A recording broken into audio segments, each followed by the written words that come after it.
So as you all know about the solubility, solubility is the amount of the solute dissolved in a solvent at equilibrium, and it is measured in the form of maximum amount of solute that is dissolved in a solvent at equilibrium, and it depends upon the physical and chemical properties of the solute and solvents, and it also depends upon the temperature, pressure, and presence of other chemicals. So solute is present in the minor amount, and solvent is present in the excess amount.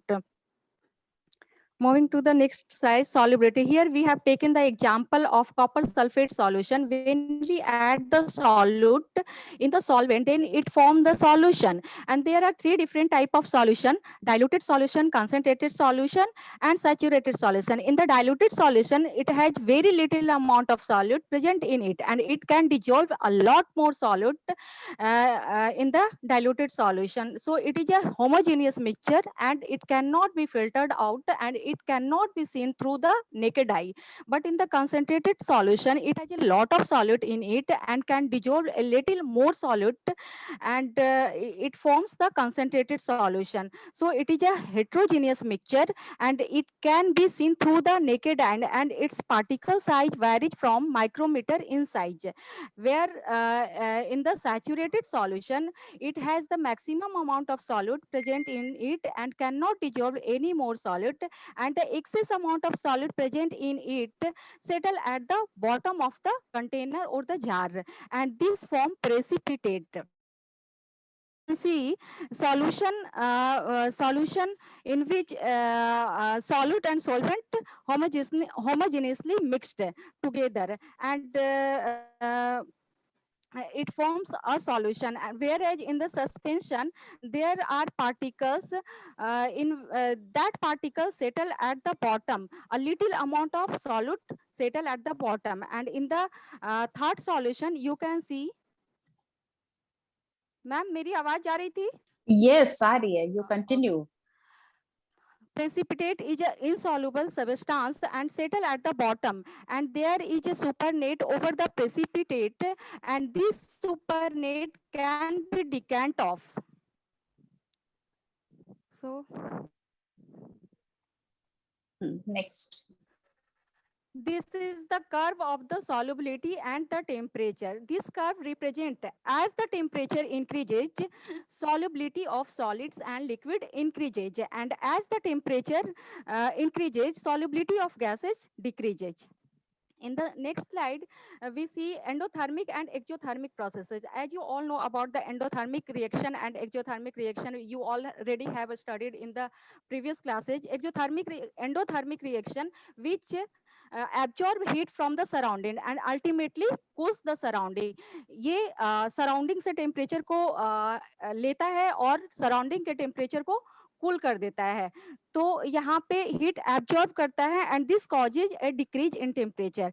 Where as in exothermic reaction we observe that it releases heat and heat the surrounding. There is rise in temperature of the surroundings.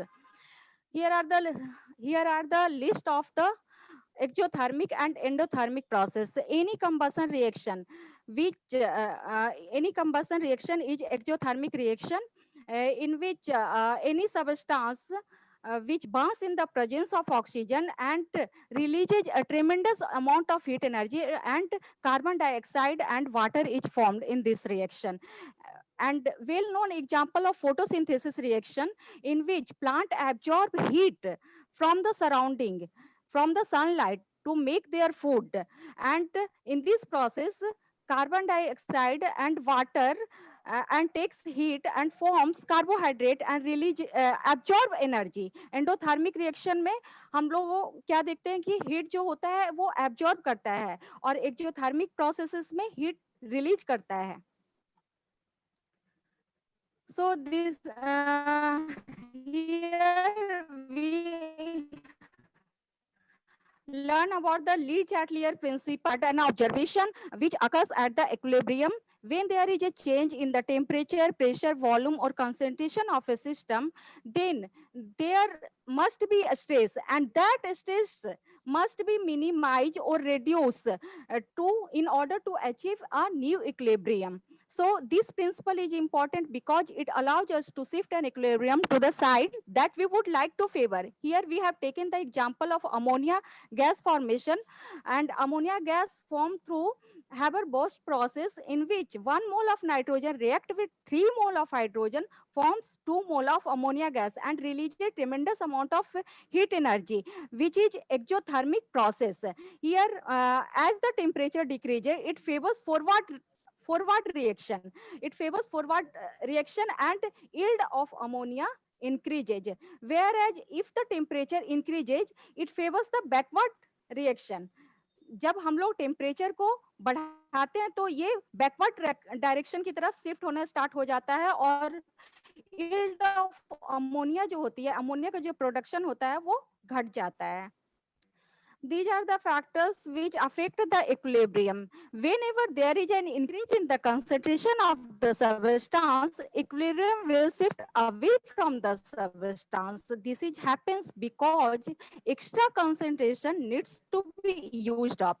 And whenever इसके opposite हम लोग क्या देखते हैं? Whenever there is decrease in the concentration of the substance, equilibrium will shift towards the substance.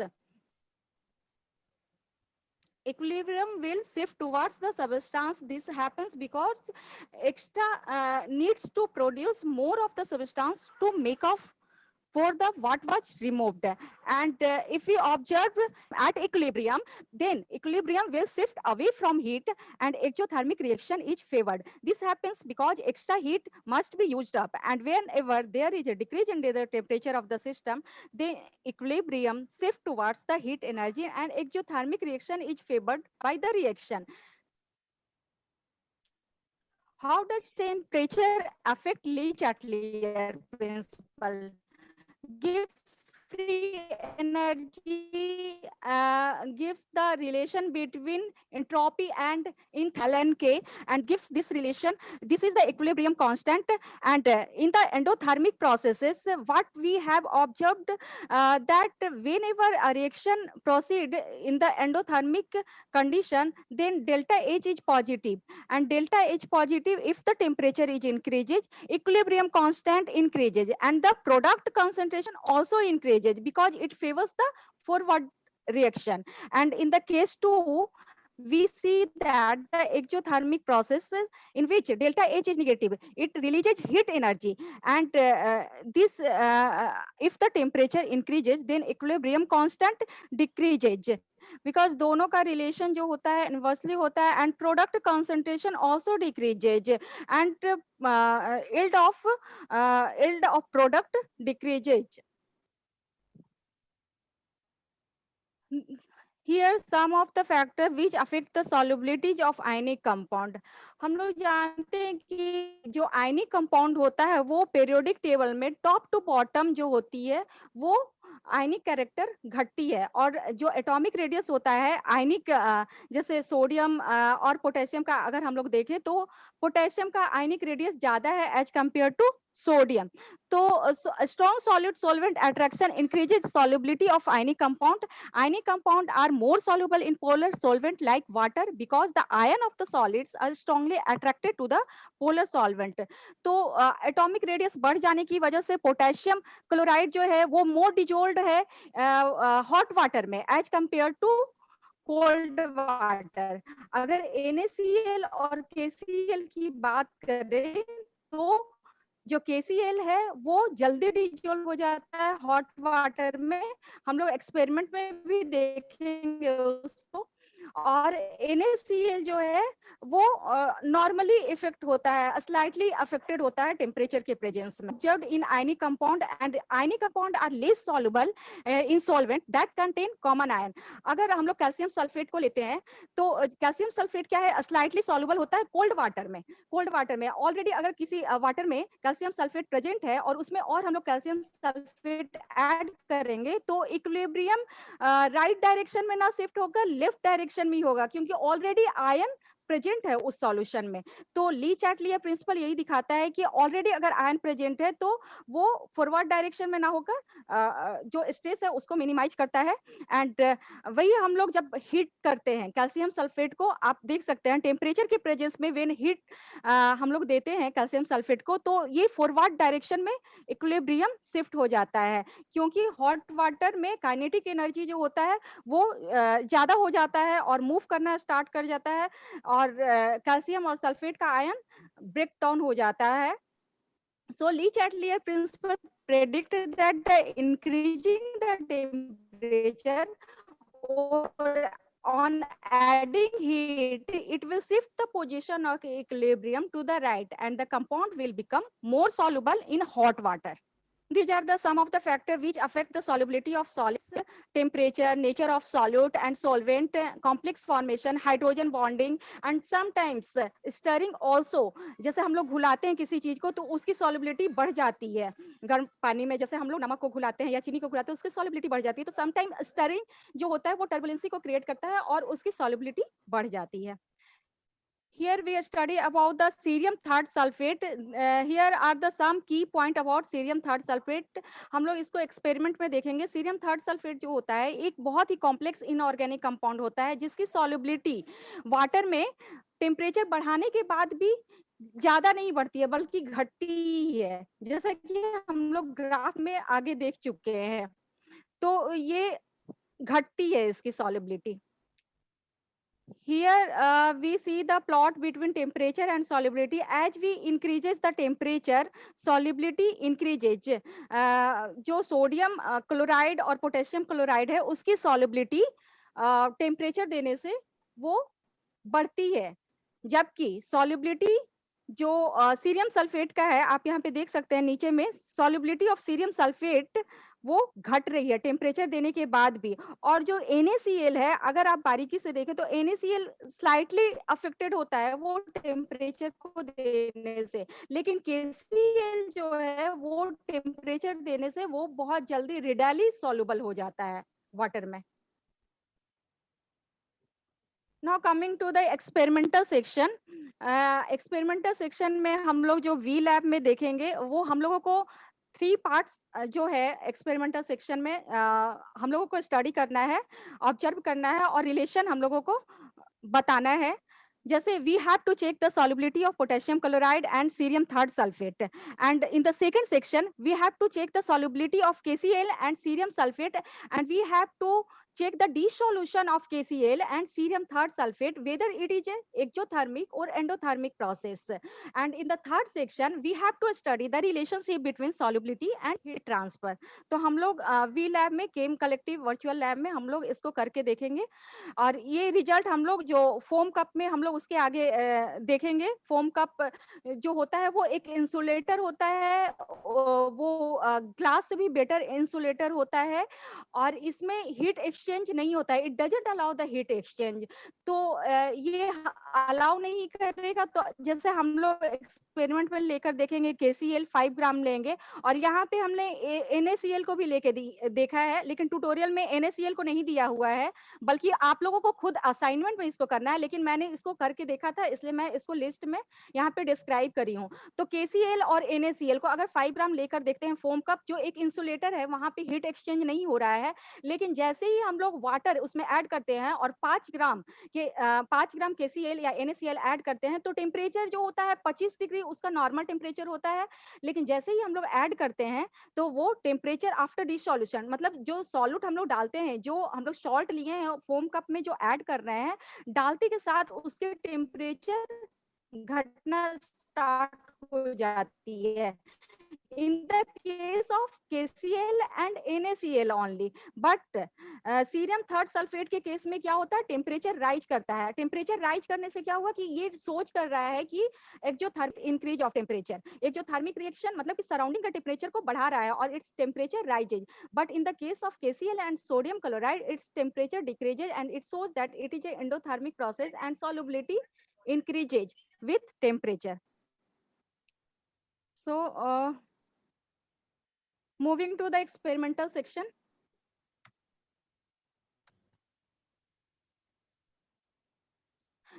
This is the interface of the Chem Collective Virtual Lab.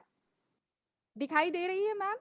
No, इसको पहले stop sharing करो, पहली वाली स्लाइड उसको प्रेजेंटेशन को stop share करो, then share that.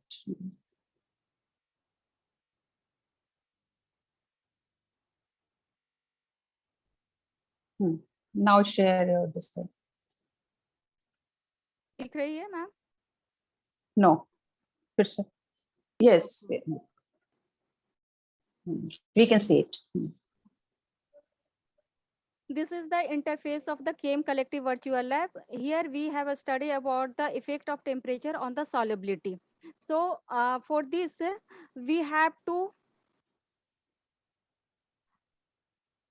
here I am using Java 8, Java version 8 and Chem Collective version 2.1.0. And this is the Stockroom Explorer. So firstly, you have to go File menu and load homework. Click on the load homework option and then choose solubility and solids. Double click on the solubility and solids and then click on the temperature and solubility of salts. Is it visible, ma'am? Yes, you carry on with the experiment. Here you can see Stockroom Explorer, and these are the required chemicals that we have to use in the experiment.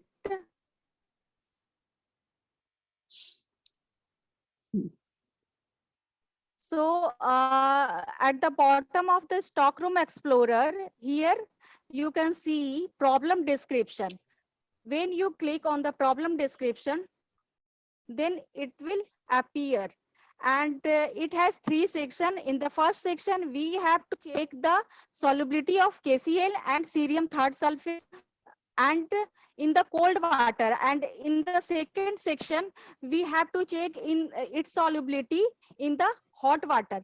जैसे हम लोग पहले कम amount, little amount dissolve करके देते हैं तो वो पूरी तरीके से डिजोल्व नहीं होता है कोल्ड वाटर में, तो उसके लिए हम लोग हॉट वाटर देते हैं और हॉट वाटर में ये कंप्लीटली डिजोल्व हो जाता है.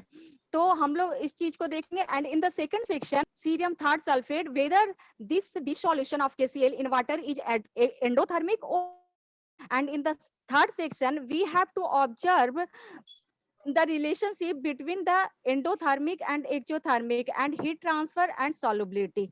So let's get started. Once you finish the reading, resume the problem description.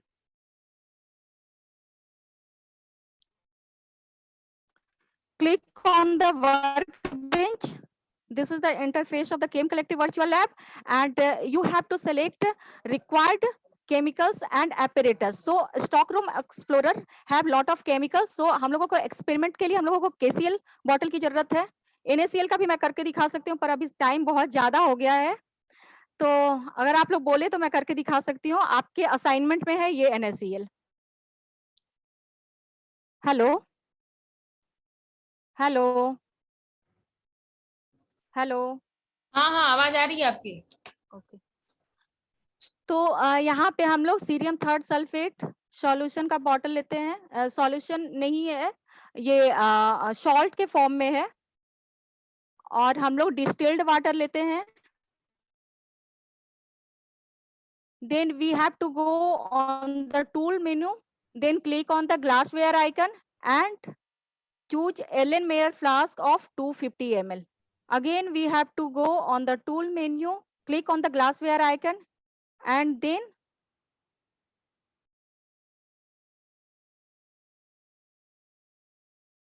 click on the graduated cylinder of 50 ml. अब हम लोगों को we need 2 copies of these, क्योंकि 2 केमिकल्स के लिए, 2 सॉल्ट के लिए हम लोगों को इसका दिखाना है सॉल्युबिलिटी. तो हम लोग डायरेक्ट इसको अभी करते हैं क्योंकि टाइम की कमी है. तो हम लोग क्या करेंगे, पहले फिल करेंगे 50 ml वाटर ग्रेजुएटेड सिलेंडर में. फिल करने के लिए place the distilled water tank over the graduated cylinder and you have to type 50 in the transfer input bar and then click on the pour button.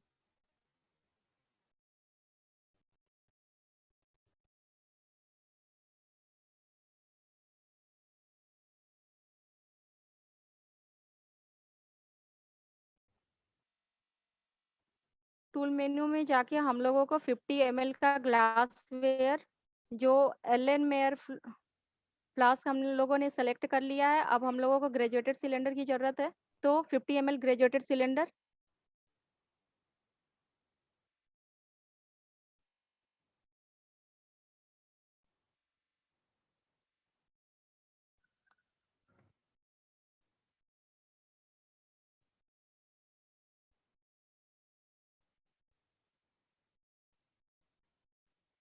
अब इसको हम लोग में जो 50 ml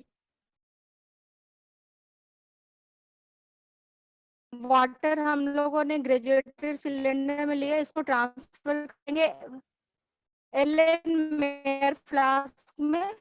और ट्रांसफर करने के लिए फिर से हम लोगों को ट्रांसफर इनपुट बार में which at the bottom of the work bench हम लोगों को टाइप करना होगा and then click on the pour button. तो देखिए एलन मेयर फ्लास्क में 50 हम लोग कर लेते हैं, तो हम लोगों को राइट क्लिक करना होगा, then go to the duplicate option in the context menu. अब हम लोगों के पास 2 हो गया एलन मेयर फ्लास्क। अब इसको रीनेमिंग करेंगे, तो रीनेमिंग करने के लिए हम लोगों को राइट क्लिक करना होगा। राइट क्लिक करने के बाद हम लोगों को रीनेम करना होगा एच के potassium for the KCl and 2 for the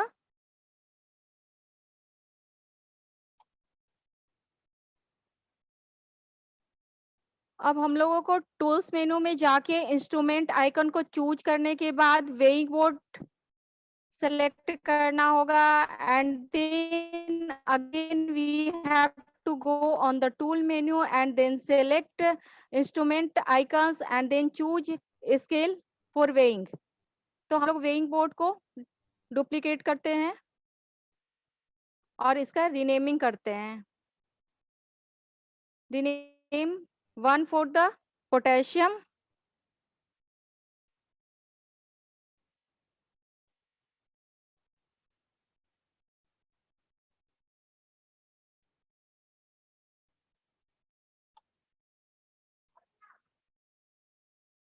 now place the weighing board over the scale and click on the tear button. Now drag the bottle of KCl and measure the amount. Screen visible है ma'am? Hello हाँ हाँ hello नहीं नहीं visible होगा तो बोल देंगे। Okay okay okay ma'am.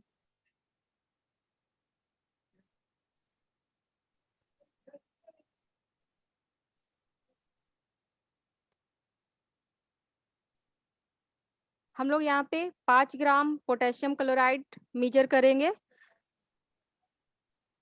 इसके लिए हम लोग को ट्रांसफर इनपुट बार में फिर से टाइप करना होगा 5 and then click on the power button. अब देखिए ये 5 ग्राम इसमें मेजर हो चुका है। अगर हम लोग सॉल्यूशन इन्फो पैनल में जाते हैं और सॉलिड रेडियो बटन को क्लिक करते हैं जो कि राइट साइड में दिया हुआ है, तो जैसे ही आप वेइंग बोर्ड को सेलेक्ट करते हैं तो यहाँ पे आप देख सकते हैं स्पेसिज एंड ग्राम कॉलम जो है, ग्राम कॉलम में शो कर रहा है कि 5 ग्राम ऑलरेडी मेजर हो चुका है। तो इसको हम लोग यहाँ पे प्लेस करते हैं according to our convenient position on the workbench. Again we have to weigh the cerium third sulphate and cerium third sulphate को मेजर करने के लिए हम लोग प्लेस करते हैं वेइंग बोर्ड को। टेयर करने से 0 ग्राम हो जाता है यहाँ पे। And now drag the bottle of cerium third sulphate and cerium third sulphate and measure the amount of cerium third sulphate. हम लोग लेते हैं 1 ग्राम लेते हैं, क्योंकि सीरियम थर्ड सल्फेट जो है वो स्लाइटली सॉल्युबल होता है, तो इसका वेट हम लोग आयनिक कंपाउंड की तरह नहीं ले सकते हैं, इसलिए ट्यूटोरियल में 1 ग्राम ही दिखाया गया है। तो हम लोग 1 ग्राम को पोर करते हैं। अब जैसे ही इस पे आप क्लिक करेंगे तो सॉलिड रेडियो बटन जैसे ही आप वहां पे राइट साइड में क्लिक करते हैं सॉल्यूशन इन्फो पैनल में, और वेइंग बोर्ड पे क्लिक करने के बाद आप देख सकते हैं कि स्पेसीज एंड ग्राम कॉलम जो है वो शो कर रहा है 1 ग्राम मेजर हो चुका है। Now transfer this amount into the Ellen Mayer flask. For transferring, every time you have to type that match amount, that quantity into the transfer input bar. So हम लोगों को फिर से टाइप करना होगा 5 ग्राम in the transfer input bar and then click on the power button. Solution info panel है, उसमें species and gram column जो है वो शो कर रहा है अभी 0 ग्राम। KCl को जब हम लोगों ने 50 ml वाटर में, जो कि फ्लास्क में, एलन मेयर फ्लास्क में जो 50 ml वाटर हम लोगों ने लिया है, उसमें हम लोग जैसे ही 5 ग्राम KCl ऐड करते हैं तो ये कंप्लीटली डिजोल्व हो जाता है, 0 ग्राम शो कर रहा है। It means that all the potassium chloride is completely dissolve in the cold water. अभी हम लोग इसको ये नॉर्मल एर्लिन मेयर फ्लास्क में लिए हैं, फोम कप में नहीं लिए हैं, इसलिए टेम्परेचर इसको अफेक्ट नहीं कर रहा है और ना ही हम लोग इसको हीटिंग कर रहे हैं। सो हम लोग कोल्ड वाटर में ही लिए हैं। अब 1 ग्राम जो हम लोगों ने यहाँ पे लिया था सीरियम थर्ड सल्फेट, इसको भी हम लोग सेकंड एर्लिन मेयर फ्लास्क में ट्रांसफर करते हैं। ट्रांसफर करने के लिए फिर से आप click on the pour button. आप देख सकते हैं कि ये सीरियम थर्ड सल्फेट जो है ये भी कंप्लीटली डिजोल्व हो चुका है और जो रूम टेम्परेचर है वो 25 डिग्री सेल्सियस है, तो दोनों ही डिजोल्व हो चुका है पूरी तरीके से। लेकिन हम लोग अब कुछ और अमाउंट ऐड करके देखते हैं कि ये कंप्लीटली डिजोल्व होता है कि नहीं, या सैचुरेशन लेवल आ गया है, या अभी भी डिजोल्व हो सकता है। तो इसके लिए हम लोगों को फिर से 15 ग्राम हम लोगों को KCl सॉल्ट लेना होगा, वेट करना होगा। So for this drag the bottle of KCl again and follow the procedure. तो हम लोगों को 15 ग्राम ऐड करना होगा इसमें and click on the pour button. किया है, ये 15 ग्राम को हम लोग ग्रेजुअली धीरे धीरे करके पोर करेंगे। फिर से हम लोगों को टाइप करना होगा 15 gram, sorry 15 gram and then click on the power button. Gradually धीरे धीरे करके हम लोगों को डालना होगा कि उसमें कुछ बचा ना रह जाए। तो आप ऑब्जर्व करेंगे सॉल्यूशन इन्फो पैनल में ग्राम कॉलम्स को कि ये कितना डिजोल्व होता है और कितना पार्ट अनडिजोल्व रह जाता है। सो हम लोग इसको ऐड करते हैं, ट्रांसफर कर दिए एलन मेयर फ्लास्क में। तो यहाँ पे अप्रोक्सीमेटली 2 से 2.5 ग्राम तक वो डिजोल्व, 13 ग्राम के आसपास डिजोल्व हो जाता है और 2 से 2.5 ग्राम के आसपास ये अनडिजोल्व रह जाता है। तो अनडिजोल्व रह जाता है, तो अब हम लोग कोल्ड वाटर में इसको अभी तक देख रहे थे। अब इसको बंसन बर्नर में हीटिंग करने के बाद देखेंगे कि हीटिंग देने के बाद ये कंप्लीटली डिजोल्व होता है या अनडिजोल्व रह जाता है। अब सीरियम थर्ड सल्फेट को भी हम लोग 5 ग्राम ऐड करेंगे। For this, drag the bottle of cerium third sulfate and type 5 ग्राम। पहले हम लोग 1 ग्राम सीरियम थर्ड सल्फेट लिए थे, सेकेंड स्टेप में हम लोग 5 ग्राम ले रहे हैं और देखते हैं कि ये कंप्लीटली डिजोल्व होता है या कुछ अमाउंट रह जाता है। तो हम लोग पॉर करेंगे। Keep aside the bottle of cerium third sulphate और वेइंग बोर्ड पे क्लिक करने पे आप देखेंगे राइट साइड में कि 5 ग्राम जो है ये वेट मेजर हो चुका है। Now transfer this 5 gram of cerium third sulphate into the Erlenmeyer flask 2। For transferring, you have to again type 5 gram in the transfer input bar, which is at the bottom of the workbench, and then click on the pour button। तो पॉर button करने से ये 5 ग्राम, अब यहाँ पे आप species and gram column में right side आप ऑब्जर्व करते हैं कि ऑलमोस्ट 3 ग्राम के आसपास ये रिमेन अनडिजोल्व रह जाता है। 2 ग्राम तो डिजोल्व हो जाता है। पहले सेक्शन में हम लोगों ने देखा कि 1 ग्राम कंप्लीटली डिजोल्व हो गया था, लेकिन जैसे ही सीरियम थर्ड सल्फेट को फिर से हम लोग कोल्ड वाटर में 5 ग्राम लेकर ऐड करते हैं तो वो 3 ग्राम के आसपास वो अनडिजोल्व रहता है और 2 ग्राम डिजोल्व हो जाता है। तो फिर से हम लोग सेकंड सेक्शन में हम लोग डिसॉल्यूशन देखेंगे। इसके लिए हम लोग हीट करेंगे, go to the tools menu and then click on the glassware, click on the instrument and select Bunsen burner। अब ये देखिए ये Bunsen burner है, इससे हम लोग जो एलेनमेयर फ्लास्क है उसको हीट करेंगे। इसमें देखिए दो तरह का एरो दिया हुआ, अपवर्ड डायरेक्शन में जो एरो है वो उसको क्लिक कीजिएगा, क्लिक करते रहिएगा तो वो फ्लेम ऊपर की तरफ जाता है और नीचे जो डाउनवर्ड एरो है वो उसको क्लिक करने से जो फ्लेम है वो ऑफ हो जाता है। तो bring the Bunsen burner close to the Erlenmeyer flask, और इसको अब हम लोग देखेंगे कि जो हम लोगों का 2 ग्राम 2.5 ग्राम के पास स्पेसिज रहा है, तो हम लोग क्लिक करते हैं।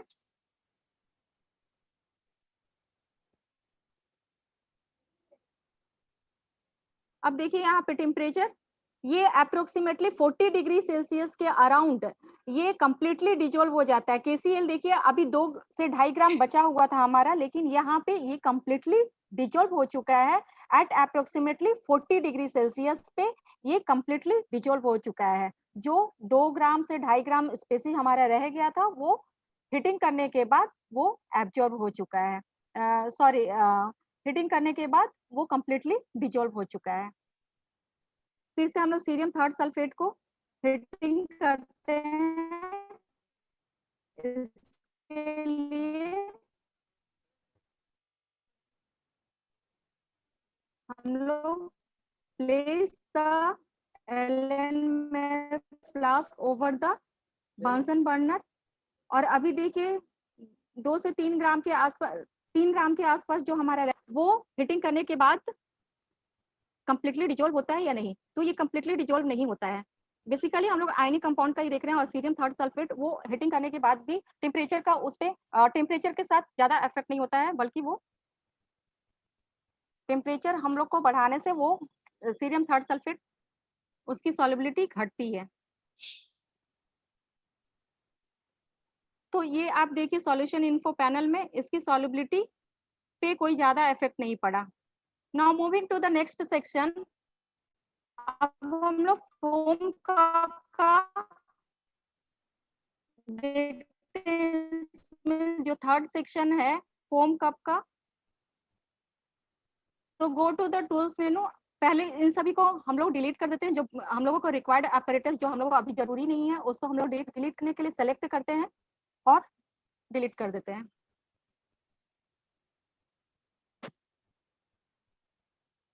आप लोग कंटेक्स्ट मेनू में जाके रिमूव भी कर सकते हैं इसको।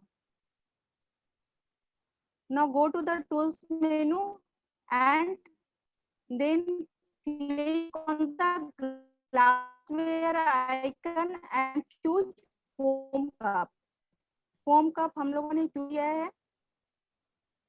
Now go to the tools menu and go to the instrument icon and choose weighing board for measuring।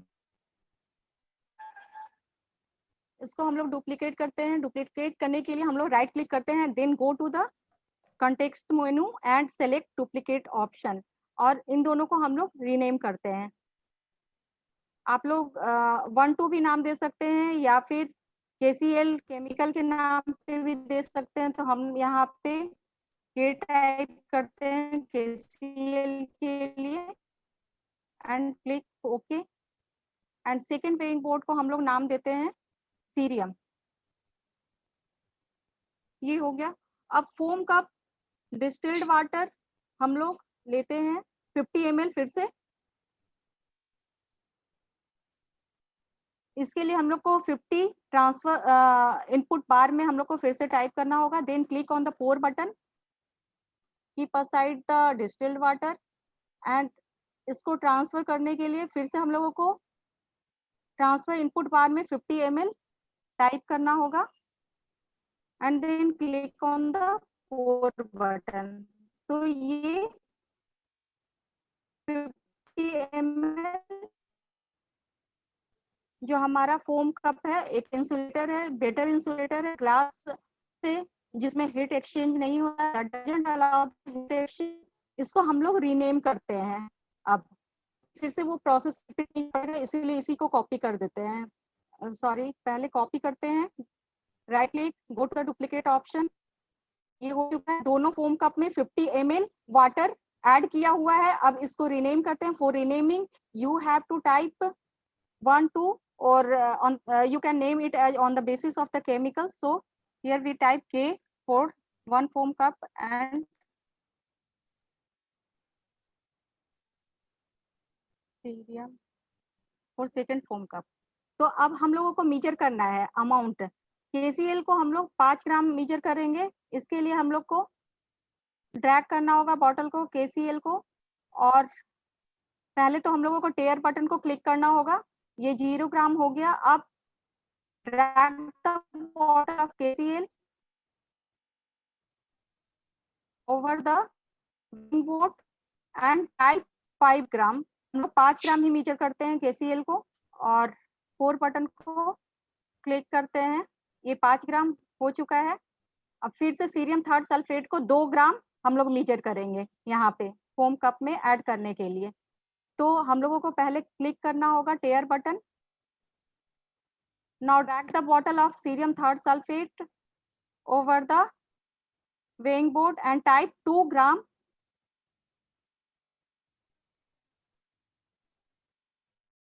ये मीजर हो चुका 2 ग्राम।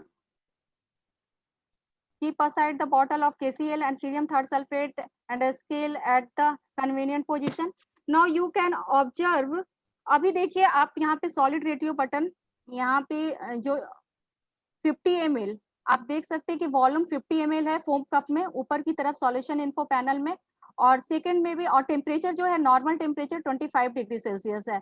एंड सेकंड सीरियम सल्फेट जो जिस फोम कप को हम लोगों ने नाम दिया है उसको सेलेक्ट करने से भी 50 ml ऑलरेडी इसमें है वाटर, और इसकी भी टेम्परेचर जो है 25 डिग्री सेल्सियस है।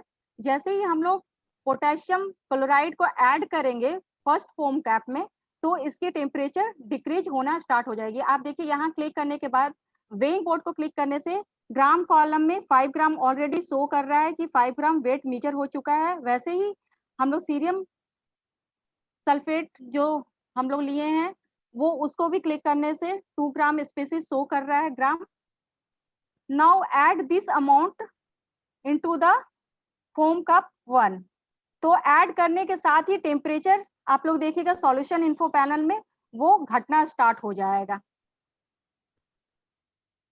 ट्रांसफर करने के लिए फिर से आपको टाइप करना होगा ट्रांसफर इनपुट बार में 5 and then click on the power button. ये देखिए 21.26 है, अराउंड 21 डिग्री सेल्सियस के अराउंड ये कंप्लीटली KCl जो हमने 5 ग्राम मीजर किया था वो कंप्लीटली डिजोल्व हो चुका है, और इसकी जो टेम्परेचर है वो डिक्रीज हो गई है। तो ये जो टेम्परेचर का डिक्रीज होना है ये शो करता है कि रिएक्शन जो हुआ है फोम कप के अंदर वो कंप्लीटली एंडोथर्मिक है, बिकॉज यहाँ हीट एब्जॉर्ब किया गया है, क्योंकि फोम कप जो है वो तो इंसुलेटर है, हीट एक्सचेंज नहीं कर रहा है।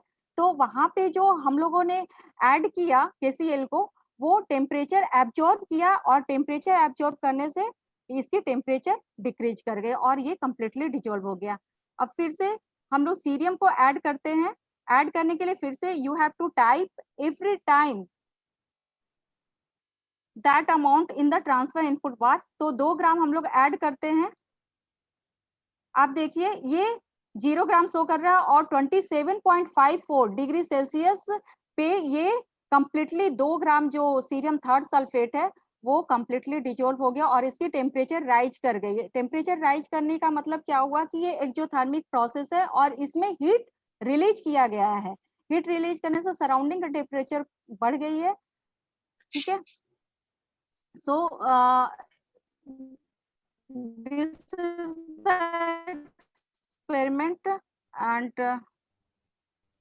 तो हम लोग इसमें क्या ऑब्जर्व किए, पहले सेक्शन में हम लोगों को स्टडी करना था about the relationship between the solubility of KCl and cerium third sulphate solution. तो सीरियम थर्ड सल्फेट और KCl जो है वो कंप्लीटली डिजोल्व हो जाता है जब हम लोग 5 ग्राम अमाउंट लेते हैं KCl और NaCl का, जबकि जो सीरियम थर्ड सल्फेट है उसका अमाउंट हम लोग पहले 1 ग्राम लेते हैं, वो कंप्लीटली डिजोल्व हो जाता है फर्स्ट सेक्शन में। लेकिन जैसे ही हम लोग अमाउंट को बढ़ा देते हैं, जैसे 5 ग्राम की जगह पे 15 ग्राम NaCl या KCl लेते हैं, तो वो जो है वो कंप्लीटली डिजोल्व नहीं होता, 2 से 2.5 ग्राम के आसपास वो अनडिजोल्व रह जाता है। तो अनडिजोल्व जो पार्ट है, अब उसको हीटिंग देके हम लोग देखते हैं कि हीटिंग पे जो हम लोग टेम्परेचर दे रहे हैं उस पे क्या इफेक्ट पड़ता है। तो टेम्परेचर देने से वो दोनों कंप्लीटली डिजोल्व हो जाता है।